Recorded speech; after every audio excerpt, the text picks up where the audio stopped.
Hi, this is Laura Turner, and today I'm going to talk with you about how to clean your whiteboard.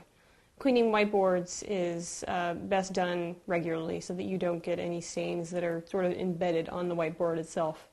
In order to clean your whiteboard, you're actually going to need more than water.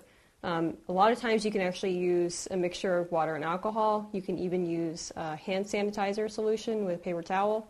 But today what I'm going to use is just your standard 409 all-purpose antibacterial cleaner and some paper towels. So let's get to work cleaning the whiteboard. So what you'll do is you'll just spray all over the whiteboard your cleaner, and then you'll start to wipe it clean. And for the really difficult spots, you might want to scrub a little more with your finger or something a little sharper. And then when your whiteboard is clean, you should let it sit for a few minutes to dry, and then you can start drawing on it again. And that's how to clean a whiteboard.